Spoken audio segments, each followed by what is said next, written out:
Hey YouTube, this is DoYou-Gi-Oh, and today we will be counting down the top 10 worst cards ever made in Yu-Gi-Oh.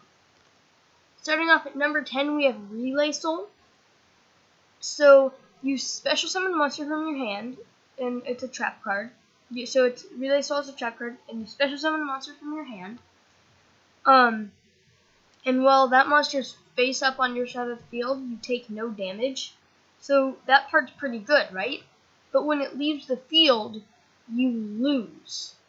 So that is the only card in the Yu-Gi-Oh! TCG and OCG that makes your opponent win the duel. And it's just like the reason this isn't higher up on the list is because, maybe you have some really good card that needs multiple tributes or whatever, and then you can not OTK your opponent, but you're getting your opponent for their last life points or something. But it's just a bad card. Then next up at number 9 we have Dark Artist. So it has puny stats, 600 attack and 1400 defense. When it's attacked by a light monster, its defense is halved. So it goes from its pathetic 1400 defense to 700 defense. And it's normally going to be in defense position, because why would you play that in attack mode?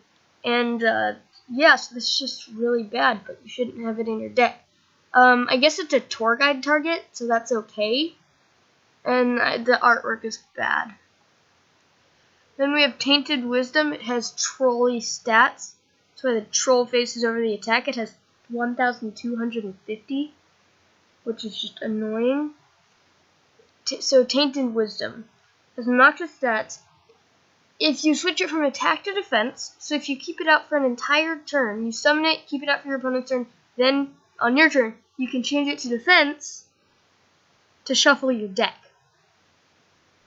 And I guess this one's also a tour guide target, so that's okay, but I mean, there's so many other better tour guide targets. This card sucks. Number 7, the Humble Sentry.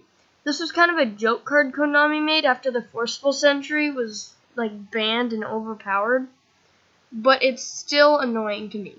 You show your hand. So far you think, okay, if you're going to reveal your hand, there's got to be something good coming, because if you're paying a big price. But no, you get to shuffle one card into the deck. That's it. So you go -2 and reveal your hand. That's how bad this card is. And it only gets worse from here. Number 6, Goblin Out of the Frying Pan. Oh my god. You pay 500 life points to negate the activation of a spell. So far that sounds like a really good card, it's barely any cost. But then he just returns it to the hand. So the only way this would ever be useful is against a quick play spell card on your turn. Let's say you have a set Rhoda for some reason, you were bluffing last turn. And your opponent activates an MST on your set Rhoda.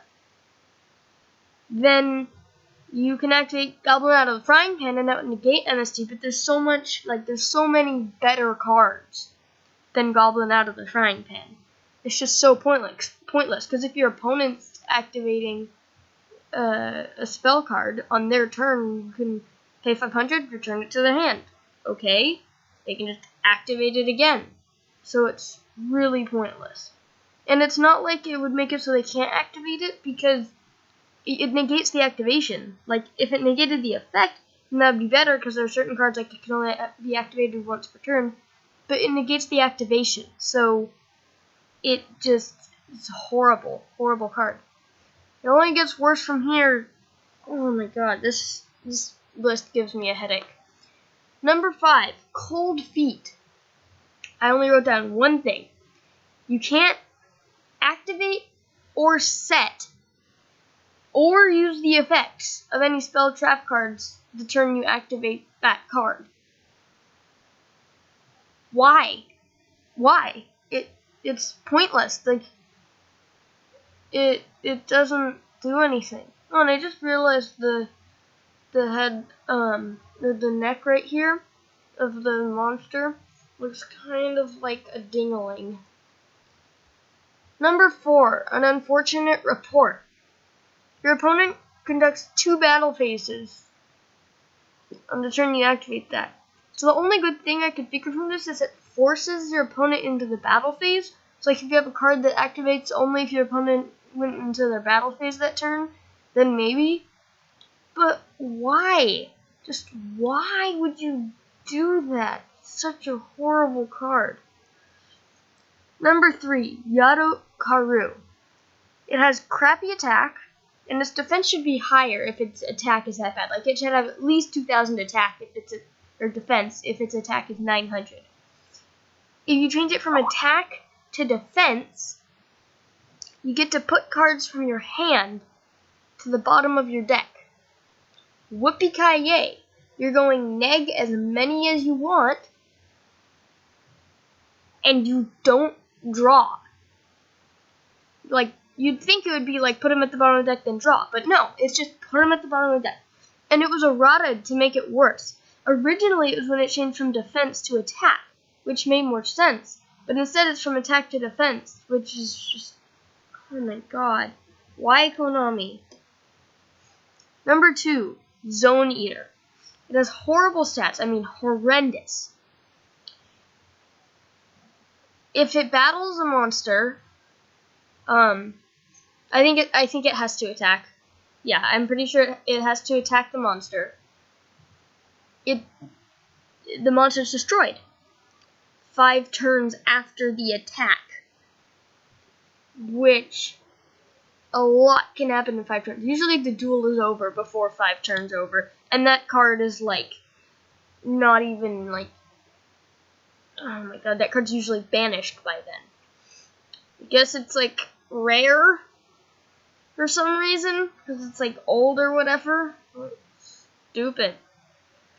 The worst card in the game. The absolute worst card you could ever put in your deck. The one and only Larva Moth, used by Weevil Underwood. It has pathetic stats, 500 attack and 400 defense. And then it can't even be summoned unless it's by its own effect. And the way that you summon it is you have to tribute Petite Moth on the second turn after Petite Moth is equipped with Cocoon of Evolution. So if Petite Moth is equipped with Cocoon of Evolution, it will have 0 attack and 2,000 defense. And then so you can tribute it to get out a monster with 500 attack and 400 defense. So you gain 500 attack, but you lose 1,600 defense. And going from 0, gaining 500 attack, and losing 1,600 defense is bad. Because, like, you're not going to be attacking with 500 attack. This card is the worst card in the game. The worst. So horrible.